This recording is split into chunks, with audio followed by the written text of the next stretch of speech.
Hi everyone, this is Starpath Academy Storytime, and in this video I will be talking about vices, addictions and such during the hyperinflation of the 90s in Romania, from what I saw during that time. And before I begin, I would like to let you know that I'm not an expert in these subjects. I am don't take anything that I would say as advice. I'm not giving advice. I'm just sharing my opinions and my observations from these times. And if you or your loved one are affected by addictions or these type of illnesses or issues, then you should turn to a professional and seek help. With that out of the way, I would like to let you know that this video might also have topics that are not suited for younger audiences. I will try to keep it as clean as possible. However, we'll be talking about some subjects and some topics and even examples that are you will have to be the judge who you share it with in your family. So probably looking at the video first before you take a look at it with your other family members is something wise to be done. Right. So in one of my videos about gold during hyperinflation, I mentioned the concept of nobility and being a noble and holding gold, and what it actually means verbally to be a noble. It actually has multiple meanings, of course, but one meaning is able. So being able to say no, right? Translatable means that it's able to be translated. Flyable, the machine is, you're able to fly it, right? Able means that you're able to do the action of no or say no. And that is very important, to be noble in order to keep whatever wealth you can keep during hyperinflation, or acquire wealth during hyperinflation. And actually one of the other meaning of noble means gendered, but that's probably a topic for members in a closed audience, not necessarily on YouTube.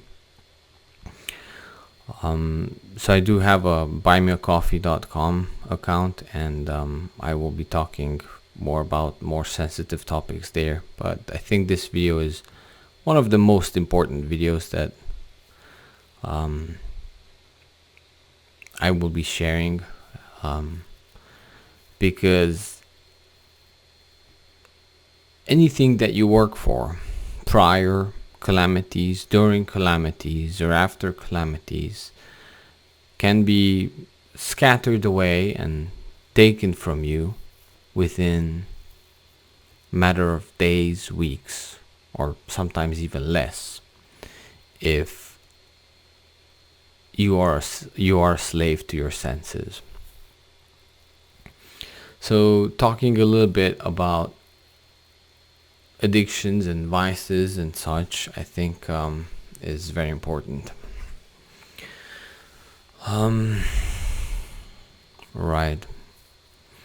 So during these times, everything gets amplified, and that means feelings as well.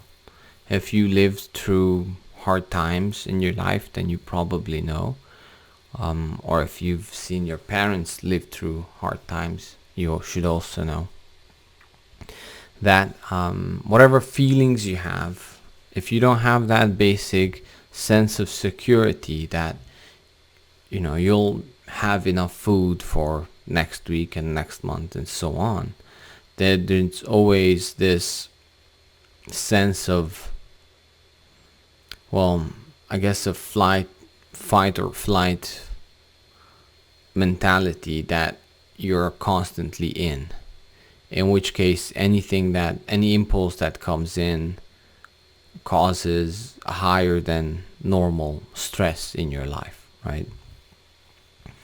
And then not just that, but there are multiple,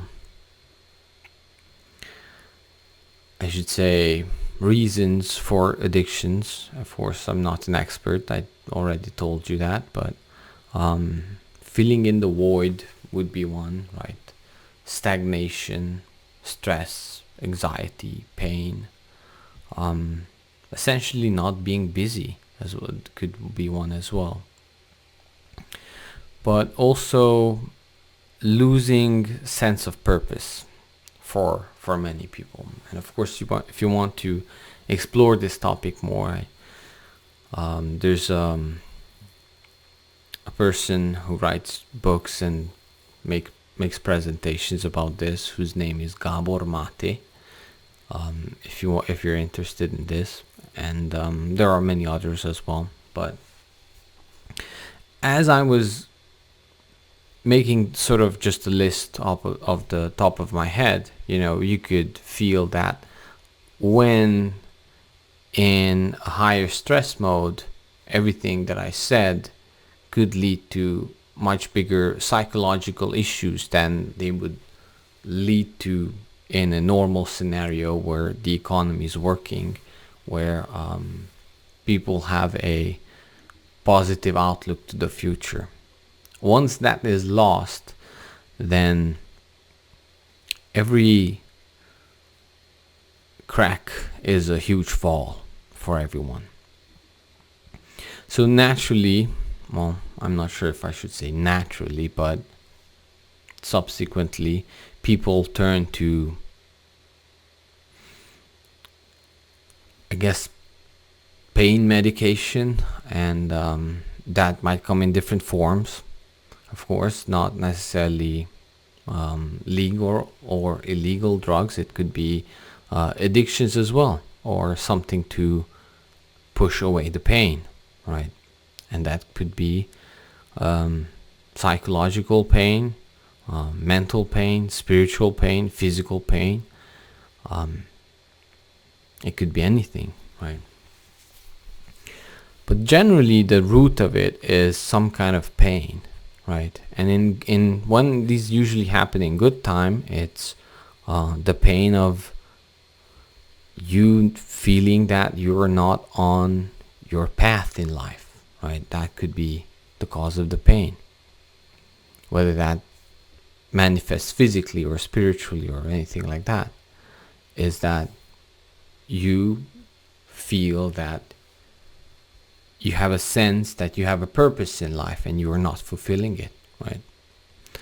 Well, that is very similar during hyperinflation or major calamities, especially for the breadwinners of the family, which were most affected in these cases, because their job is becoming harder and harder, and they feel that they are no longer able to perform their duties as head of the family, right?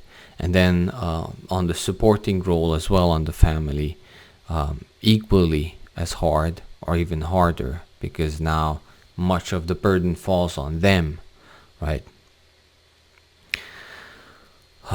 So just exploring this topic more with your friends or family that you can talk through these situations will give you a better map of maybe where you are or where some of they are, even if they are not addicted to anything. These topics should be talked about with the right people. So the biggest issue that I saw personally, on the street, or from extended family members and neighbors, and other problems that I saw, was, as I mentioned before in one of my videos, was alcoholism. And a lot of people make fun of Eastern Europeans, especially Russians or some of these other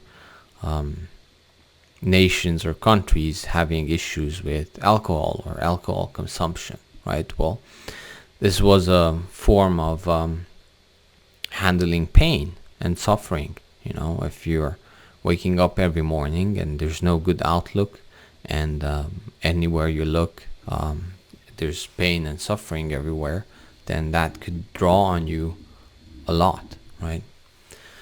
So being able to handle that is not easy, especially for the generation that has the most burden. For me, it was, as a young person, it was much different, right? Because it was just life for me. That's all I knew. But for people who are in the older generation, they saw how it began, what they had before, what was their outlook before, and then what came, what was the outlook now, and then later on, of course, how things changed. So alcoholism came in many forms and draw a lot of other issues with it, and to the point where the best bartering item was alcohol, strong alcohol. And I mean best in the sense that you would always have a buyer for it. It's not the most noble bartering form. It's definitely not, what I consider you should do, but in the sense that it always had a buyer, in that sense, it was a commodity that people traded, right? And the strong alcohols, the moonshines, and that sort of stuff, was that actually went well, or circulated well, as a form of payment or favor, or somewhere in between during these times. It's not that you want to enjoy a nice cold beer after a long day of work, but it was more for handling psychological pain or physical pain, and people were overworked in these situations. So a lot of men turned to alcohol as a way to handle this pain. So there would always be a buyer, and a lot of people turned to making moonshine, actually. Especially country folk who had the knowledge and the wherewithal to make moonshine. It would be very, very common that people would do that. And of course there were, more skilled people who did better, and they would have a reputation that this is from him, and that would trade well, and so on. Of course, in the early years, you would have, branded alcohol that you had from the previous era, I should say, or even during hyperinflation. Some of these distilleries were open to some degree, right? But people could not afford that, or you would rather export that, right? So people turned their own skills into creating alcohol and moonshine. Moonshine was the biggest one that circulated. However, people also did wine, and I shared a funny story about one of our neighbors making wine on their balcony. And but that was common. It's just this was funny because he had a little accident with the barrel leaking. Right. So moonshine was traded between people. It was also a type of payment, or a type of well, yes, actually a type of payment to hard laborers, people who worked on some of the construction areas or construction sites, or there wasn't a lot of construction going on, but people still needed to fix stuff, and even build houses. But it was different back then. People built some of their own houses, or banding together they would build houses, or some small companies would still operate even in these situations. And there were people who were contracted for a job or two, and at the end of the day, one type of payment that they would get was hard alcohol, which is of course a horrible idea for them, but they requested it because it was to deal with the pain, right? So a lot of these people, especially construction workers, not necessarily always skilled construction workers, but anyone who were seeking a job, as long as you can push a wheelbarrow or something like that. And of course that comes with physical pain as well. They would be paid in either alcohol or alcohol coupons to a local bar, which brings me to another topic: bars. Well, bars turned into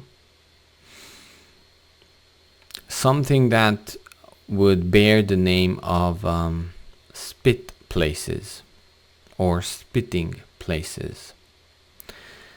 So maybe you had a nice bar, before everything happened, but as soon as society started breaking down to some degree, these bars would degrade, and the customer base would degrade, and most of them would close, no question about that.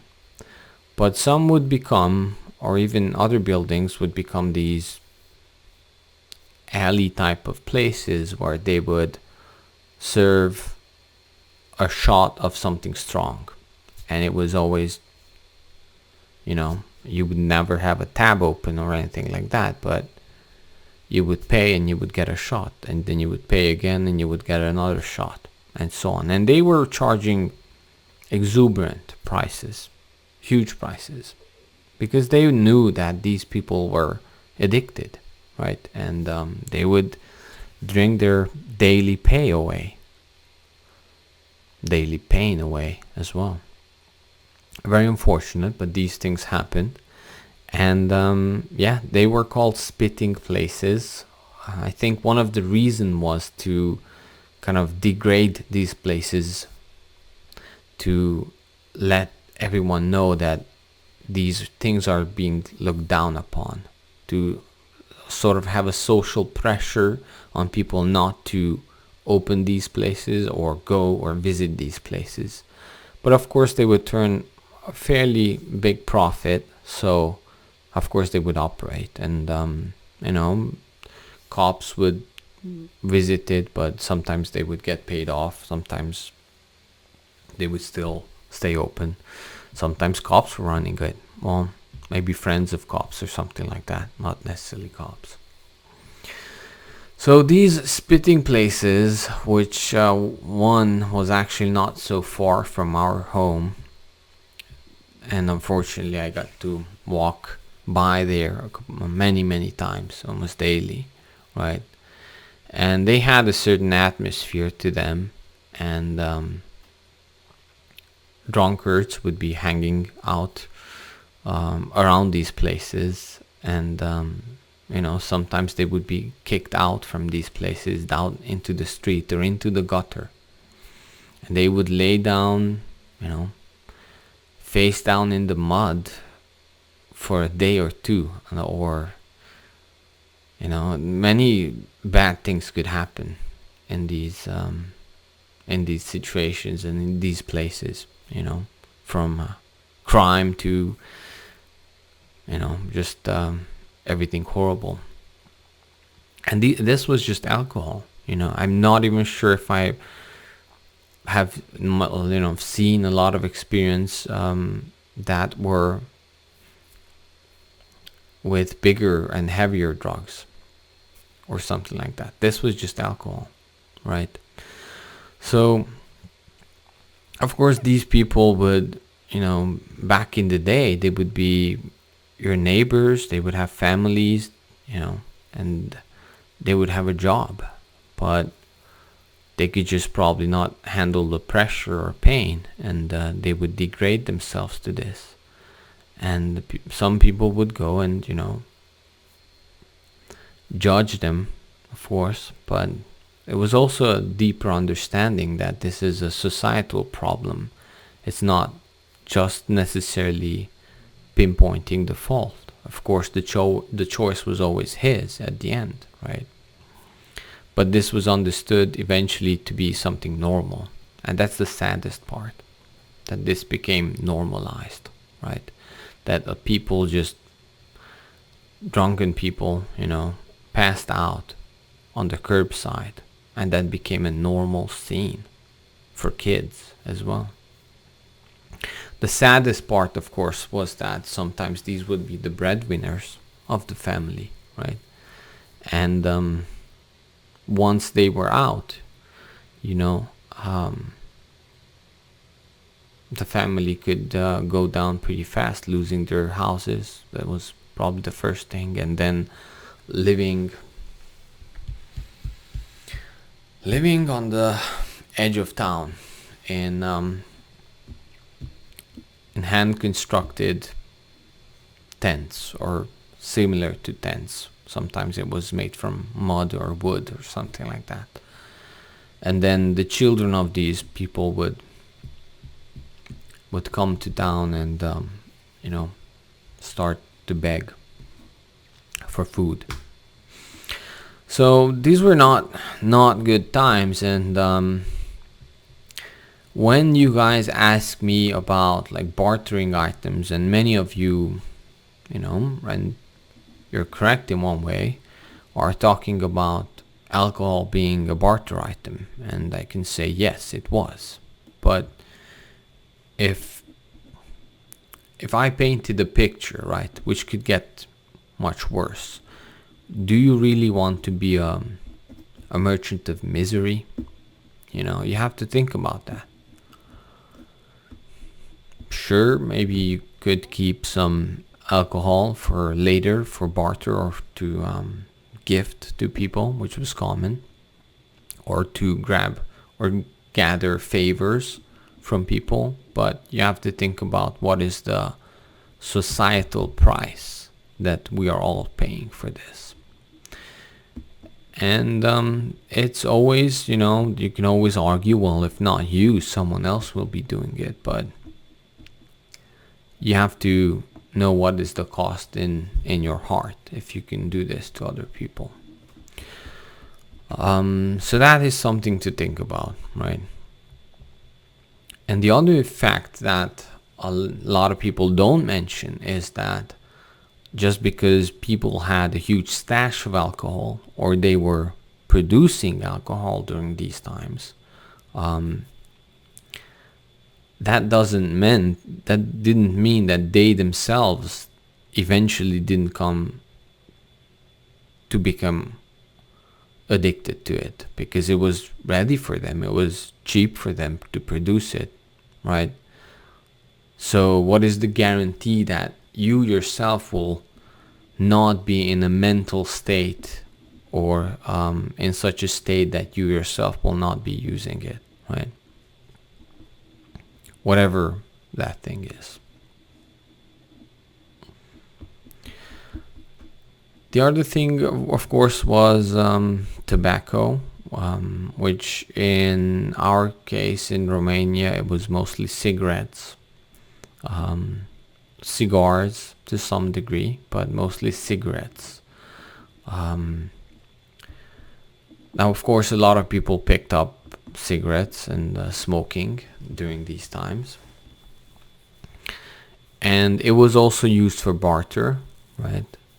And sometimes it would be per cigarette, sometimes per package, but most commonly it was used for barter for the 10 pack, right?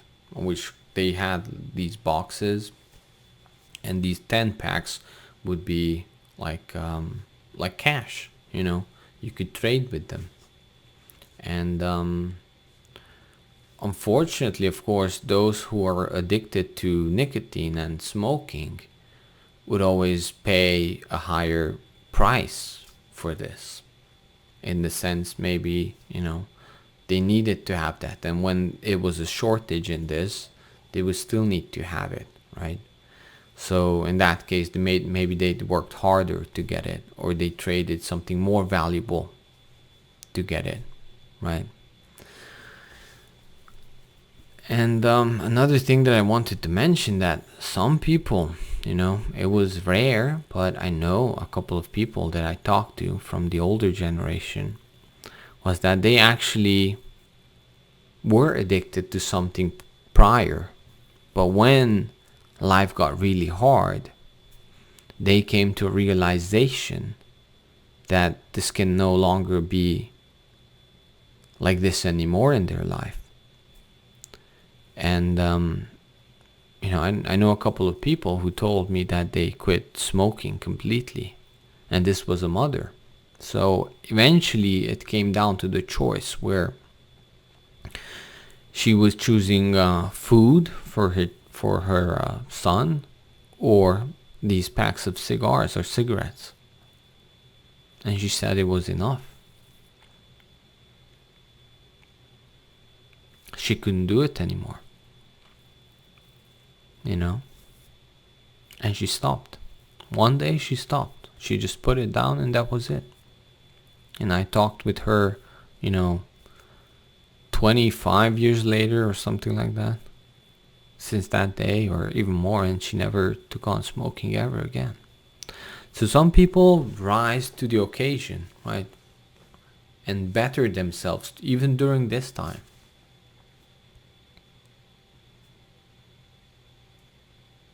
But you have to think about it, how much easier it is now when you're living in the life of plenty, right? Instead of in a world of pain and suffering wherever you look. So that gives us an opportunity now, right? In the situation that you are now, and hopefully you're in somewhat of a good situation, think about it as a good opportunity to get rid of your vices, you know, to get rid of your addictions now. Or at least start working on it, you know. Do the research, get the help, whatever you can do, you know. You should start thinking about that, because take today, take this week, take this month, whatever, how long we have, you know, a year or something like that, until things could change. Take this as an opportunity to build connections and better yourself today. It starts today.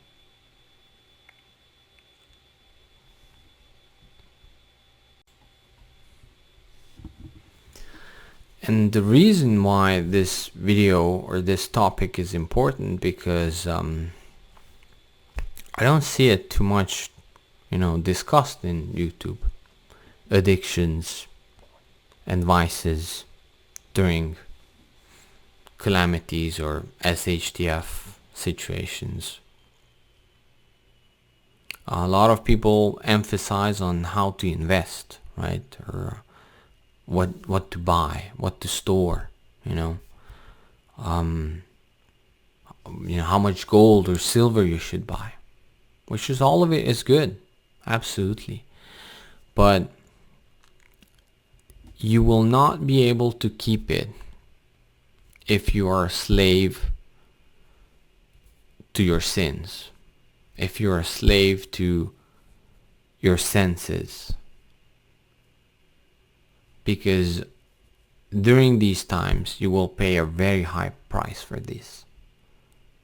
And whatever gold or investments or how many cans of soup you acquired, it doesn't matter. Because you will be giving that away for just another hit of something.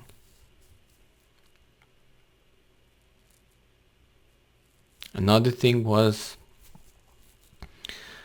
how should I say it? Pleasures of the flesh, I guess.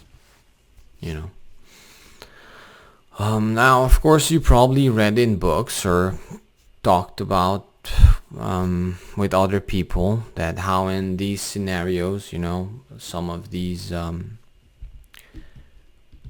earthly pleasures and the people who provide them are very cheap.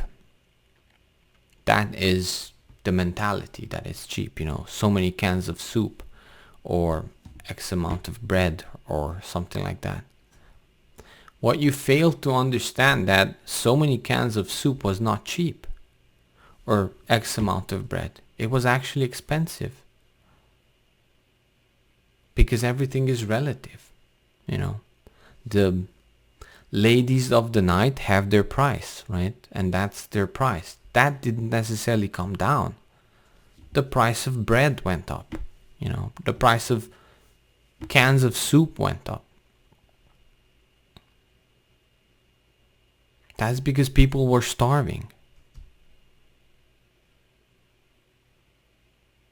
From a perspective that, you're in a wealthy country and then, you're looking at from the outside, but that your vision is blurred. Your vision is blurred because of all the wealth you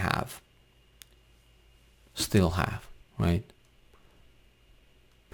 It's a different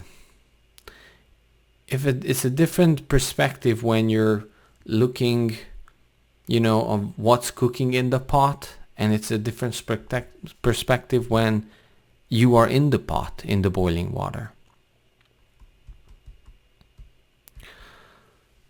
So the price was high, actually, and the people who, could not control themselves too much or had to push some pain away like that, and they were addicted to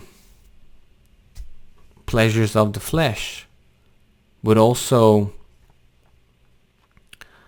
spend their acquired wealth away, and I don't see too many people talking about that. You probably know about gambling. That was big.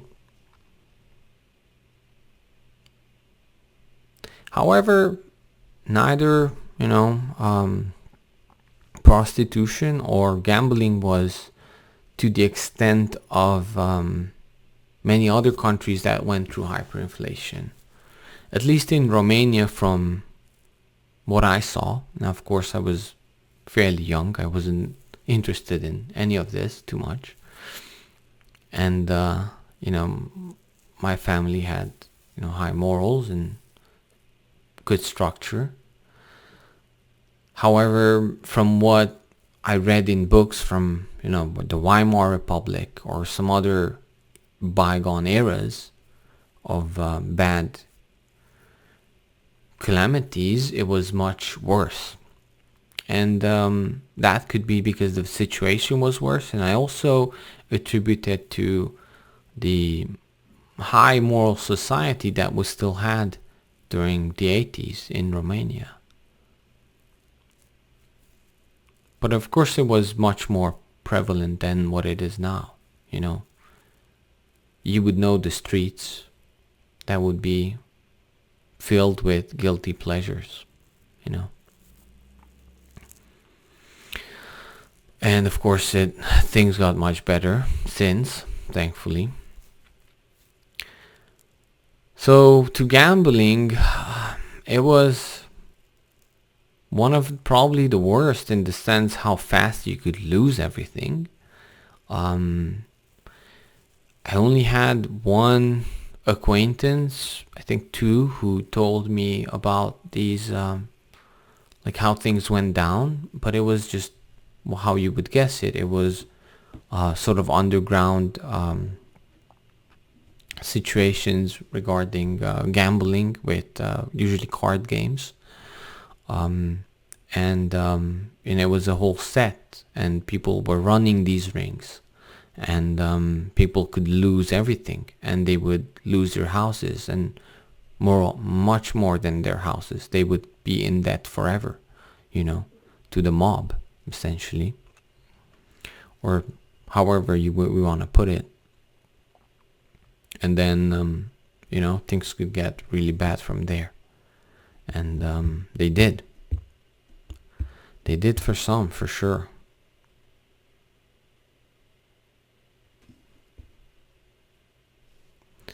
Whatever is bad gets worse. However, whatever is good and gets better, in the sense that, people do find love in their hearts, even in these scenarios, and some people do want to get better and have that self-betterment even in these scenarios. And as for the people who experienced the fall, maybe a fall from grace, at least physically speaking,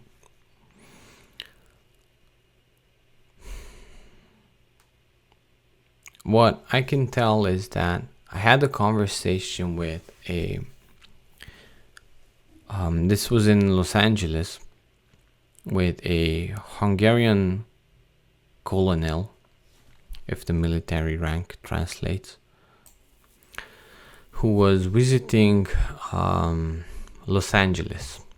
And this was a cultural event. And we talked about, so this was not a military event, it was a cultural event where I met this person.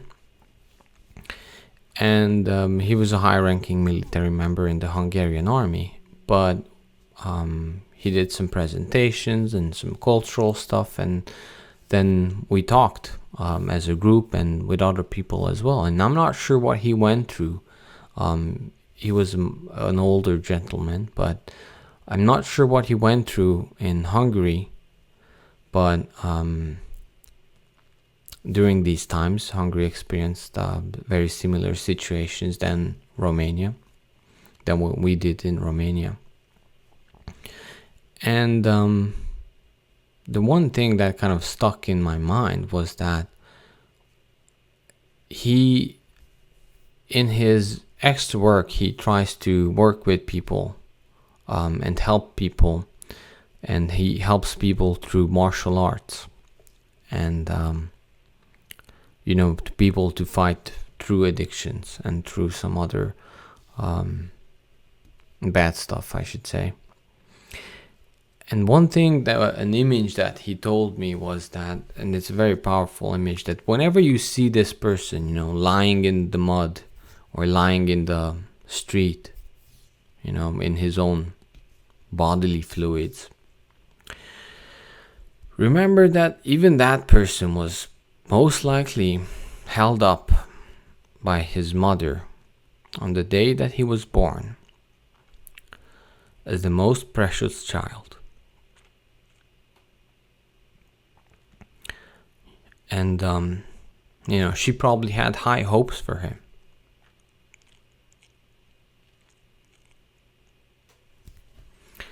So when you're looking at this person, you should look through those eyes. And that doesn't necessarily mean that you can help him, especially not with money, Me personally, I tried that. It didn't really help. However, just noticing the human, behind the facade, behind the troubles, will actually lift him up in one way or another.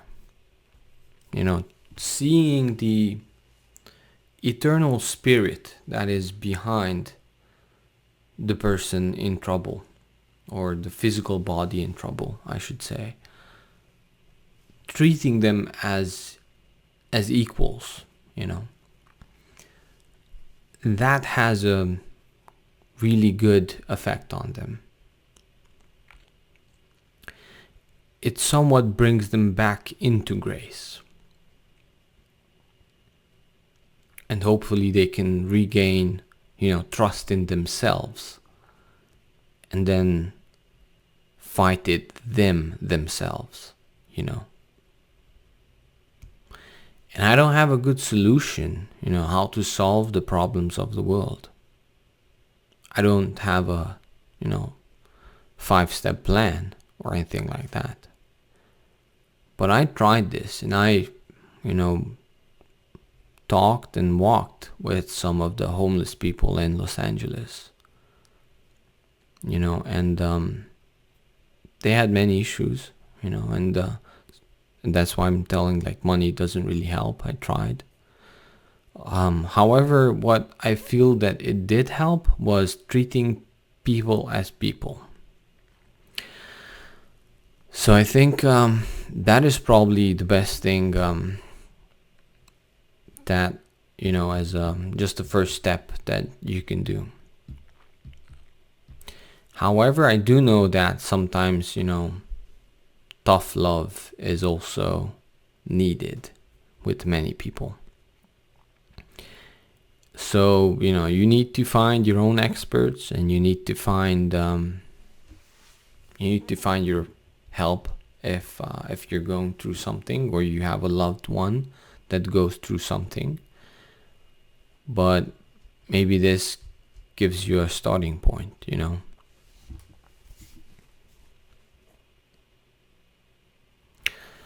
So in all of this, I hope you understand how much more important it is not to be a slave and acquire just wealth, or acquire investments, or food, or reserves, or anything that a lot of the prepper channels, and rightly so, try to prepare you for, which is all important. However, you can still be a very rich slave. And the man who cannot control his own thoughts or needs is a slave to a force that is controlling him.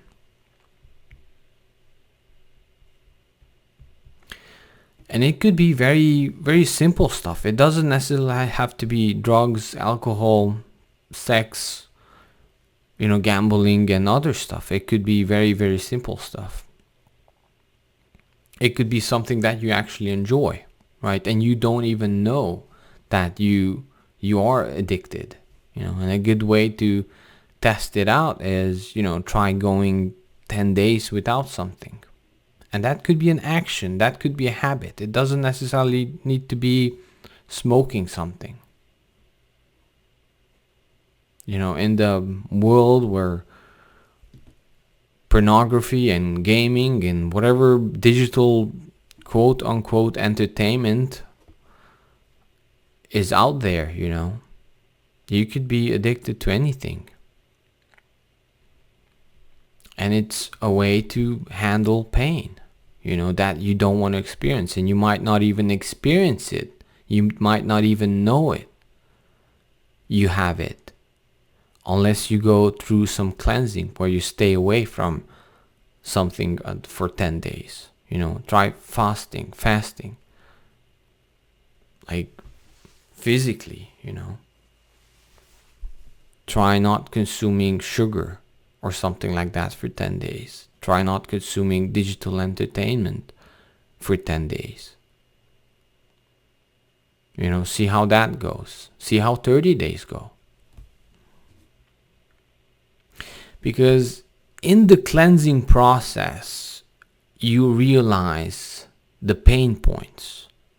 Because while you're distracted, while everything is buzzing around and everything is just going, there's very few people who actually point their attention inwards and try to feel out their own self. And when they hit a wall, which could be a bigger calamity, but it could be also just a personal crisis, right? Or a family crisis, then it suddenly becomes apparent. And whatever was small now becomes big. Whatever was a crack now becomes a fall. And one thing that I found that how people could fight this was discipline. Working on your disciplines. And it could be very simple.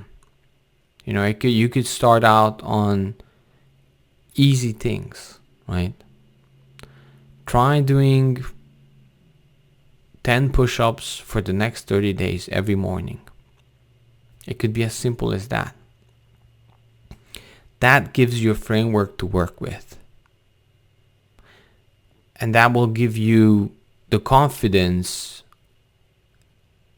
to do more or try something else. Start with very small things, changes in your life that brings you closer to where you want to be. Taking baby steps into that direction with habits could be very important. And if you want a good book, I will link Atomic Habits. Can't remember the writer's name, but that's a book I have and I have read. And that kind of works out the sort of science behind how we humans are creatures of habits and how we can incentivize and disincentivize ourselves to lose bad habits and gain good habits. And it could be simple stuff. It could be just consuming less media, smoking less. It doesn't have to be something major. But you working on yourself now, while it's still easy, gives you the framework for later on, when you might face a bigger issue, to trust yourself that you can do it and you don't need to turn to substances, right? And some of these substances could be popular, especially between, young people. It could be just smoking something and it's popular and it was illegal and it can become illegal and legal. It doesn't matter. You need to know that is that something that you're pushing some pain away. And it could be the pain of stagnation. It doesn't have to be like something that is really, physical pain. For some, it's physical pain. And they quote unquote need it, But it's on them and they have to work out what they need and what they don't. I'm not here to tell you it's good or bad. I'm telling you to examine yourself. Examine yourself while it's easy to do that, while it's cheap to do that.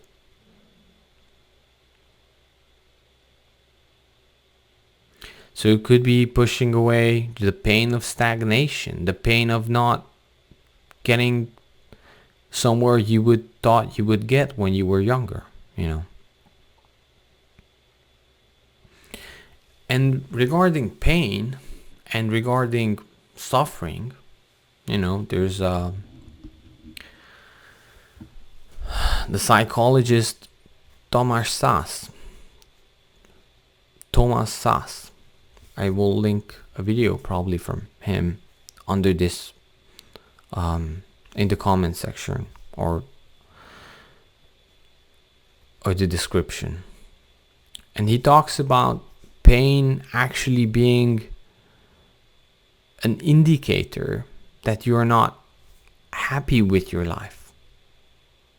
And as crazy as it might sound, but he says like, well, you can pick up smoking.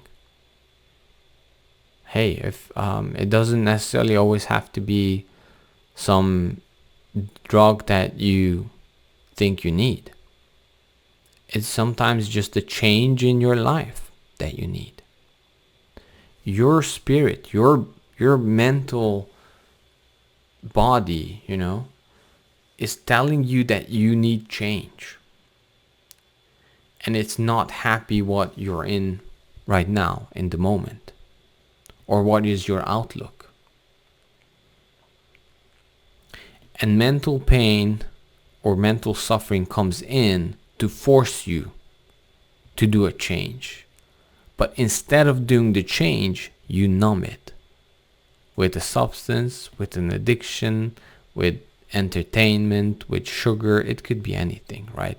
We don't care about it. And we're not judging. We are here to explore. So I hope that was a good introduction to vices and other problems during hyperinflations that most people don't think about, And we can go into more details and probably in a members video. However, I think this video needed to be put out there as a conversational piece. Don't take anything that I said as advice. It's just an opinion. It's just observation. And it's my personal opinion. And you feel free to disagree with me. And hopefully, let's start a conversation about this topic as well. Thank you very much.